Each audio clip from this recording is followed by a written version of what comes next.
Hello दोस्तों, नमस्कार। मैं हूं प्रमोद राव और आप देख रहे हैं बहुजन लाइव। दोस्तों, मैं बात करने जा रहा हूं एक ऐसे साथी राजनेता की जो नहीं चाहता था कि देश से जातिवाद खत्म हो, जो नहीं चाहता था कि इस देश से छुआछूत खत्म हो, जो नहीं चाहता था कि इस देश में दलितों को कोई अधिकार मिले। यह वही राजनेता है जिसने कहा था कि अगर इस देश में दलितों को अधिकार मिलता है, अगर दलितों को प्रतिनिधित्व मिलता है तो मुझे यह आज़ादी नहीं चाहिए। यानी वह हर कीमत पे चाहता था कि इस देश का दलित समाज हमेशा शूद्र और गुलाम और अछूत रहे, उन्हें कोई अधिकार न दिया जाए। दोस्तों, मैं बात कर रहा हूँ गांधी की।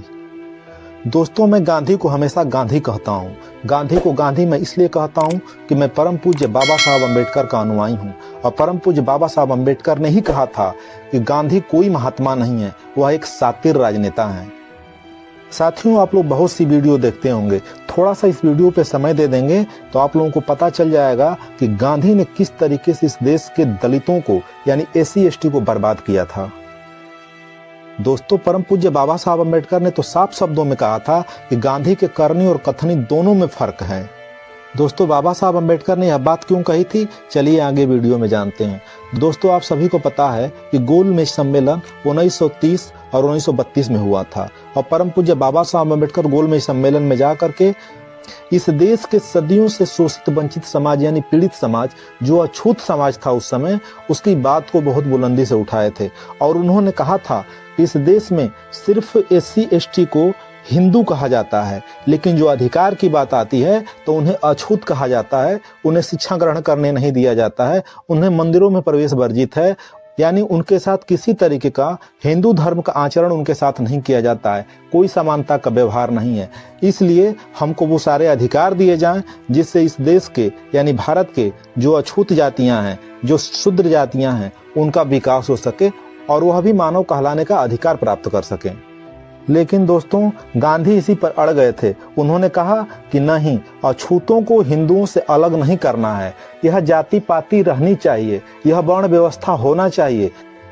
जब तक यह जाति पाति नहीं रहेगी, यह वर्ण व्यवस्था नहीं रहेगा, तब तक देश का विकास नहीं हो सकता। दोस्तों, आप लोग कमेंट करके बताइए कि क्या जाति पाति के रहने से और वर्ण व्यवस्था के रहने से विकास हो सकता है देश का। तो ऐसी थी गांधी की मानसिकता। लेकिन बात इतनी पे नहीं रुकती है। बाबा साहब अम्बेडकर की बात सुन करके ब्रिटिश प्रधानमंत्री उन्होंने इसके जांच के लिए एक आदेश दिया और यहाँ से भारत में इस चीज की जांच हुई कि क्या डॉक्टर अम्बेडकर जो कह रहे हैं वो सही कह रहे हैं या गलत कह रहे हैं। जब यहाँ पे जांच होती है तो पता चलता है कि हाँ, बाबा साहब अम्बेडकर ने जो भी बात रखी है वो सत्य है। अछूतों के साथ दुर्व्यवहार होता है, अछूतों को शिक्षा का अधिकार नहीं है, यानी कि उनको पानी पीने तक का अधिकार नहीं है और वह मानव का जीवन नहीं जी पाते हैं। इस बात को सुनकर के ब्रिटिश प्रधानमंत्री ने उनको कम्युनल अवार्ड दिया था। कम्युनल अवार्ड का मतलब था पृथक निर्वाचन क्षेत्र। यानी मैं साधारण भाषा में आप लोगों को समझा दूं कि दलितों को यानी इस देश के अछूतों को यह अधिकार दिया गया था कि उनका जो क्षेत्र होगा उस क्षेत्र से, यानी कि जैसे आज की विधानसभा और लोकसभा है, उसी तरीके से जब चुनाव होगा तो वहां पे उनके क्षेत्र में वही प्रत्याशी रहेंगे, यानी कि उस क्षेत्र में अछूत ही प्रत्याशी रहेंगे और वोटर भी अछूत रहेंगे। और जब वहां से अछूत व्यक्ति जीत करके जाएगा तो अपने समाज का भला कर सकता है और कुछ ही वर्षों में अपने समाज की स्थिति को सही कर लेगा, ना कि वह किसी पार्टी का या किसी का गुलाम बनेगा।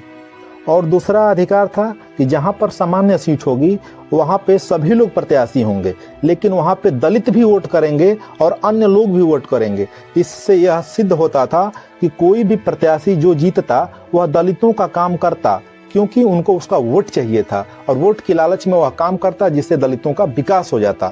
जो दलित हजारों वर्षों से गुलाम रहा है उसका विकास बहुत जल्दी से होता और वो मुख्य धारा में जल्दी से जुड़ जाता।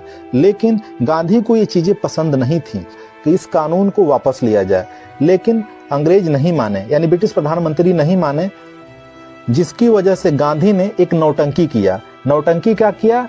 यड़वदा जेल में अनशन पर बैठ गए। अनशन का मतलब था कि आमरण अनशन।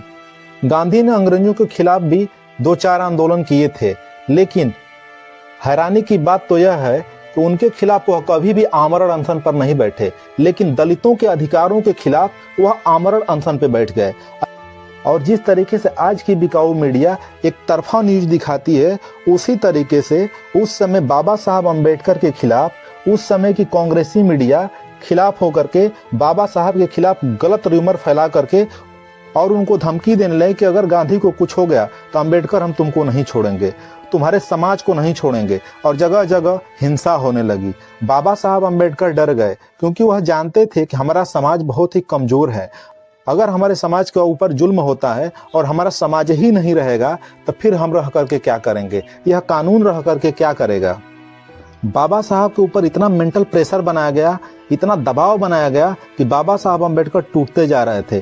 तब तक महात्मा गांधी की वाइफ यानी कस्तूरबा गांधी पहुंचती हैं और जा करके बाबा साहब के सामने रो रो करके अपने सुहाग की दुहाई देने लगती हैं कि मैं विधवा हो जाऊंगी और गांधी को जीवन दान दे दीजिए। बाबा साहब अम्बेडकर समाज को बचाना चाहते थे क्योंकि समाज के ऊपर अत्याचार शुरू हो गया था, धमकियां देनी शुरू हो गई थी, जगह जगह उन पे उत्पीड़न शुरू हो गया था।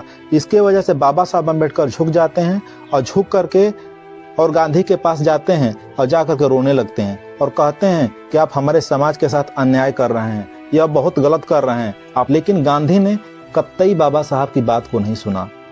गांधी का साफ साफ कहना था कि जातिवाद रहना चाहिए, यानी ये जातियां होनी चाहिए, यह वर्ण व्यवस्था होनी चाहिए।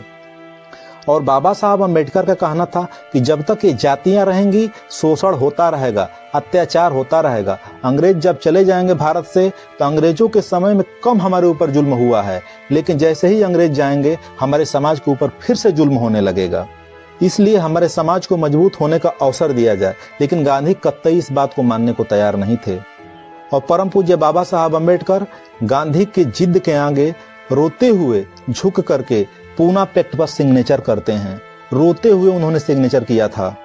बाबा साहब अम्बेडकर इसलिए रो रहे थे क्योंकि हजारों वर्षों के बाद दलितों का भला होने वाला था, लेकिन गांधी ने उनके पूरे सपने को चकनाचूर कर दिया। तब परम पूज्य बाबा साहब अम्बेडकर ने एक शर्त रखी, वह शर्त थी आरक्षण की। और उन्होंने गांधी से कहा कि आप जब तक जाति को जिंदा रखना चाहते हैं तब तक हमको भी आरक्षण चाहिए। जिस दिन आप जाति को खत्म कर देंगे हमें आरक्षण की कोई जरूरत नहीं है। और उस पर गांधी मान गए थे। तब आगे चलकर जब भारतीय संविधान लिखा गया तो उसी के आधार पर इस देश के दलितों को आरक्षण मिला। और आज मनु की नाजायज औलाद पूछते हैं कि आरक्षण कब तक? तो आरक्षण तब तक जब तक जाति है। हमको आरक्षण की जरूरत इसलिए है क्योंकि तुम जाति देख करके शादी विवाह करते हो, जाति देख करके तुम शोषण करते हो, जाति देख करके मेरिट में नंबर देते हो, जाति देख करके न्याय करते हो। इसलिए हमें आरक्षण की जरूरत है, हमें प्रतिनिधित्व करने की जरूरत है। लेकिन आज के समय में एक नया आरक्षण आ गया है, वो आ गया है सुदामा कोटा यानी EWS। तो दोस्तों, आरक्षण कोई गरीबी मिटाओ उन्मूलन कार्यक्रम नहीं है। आरक्षण जो है वो सामाजिक आधार पर दिया गया था। दोस्तों, गांधी और परम पूज्य बाबा साहब अम्बेडकर के विचारों के बारे में आपका क्या कहना है, कमेंट करके आप लोग जरूर बताइएगा। दोस्तों, वीडियो देखने के लिए आप सभी का बहुत बहुत धन्यवाद, बहुत बहुत आभार।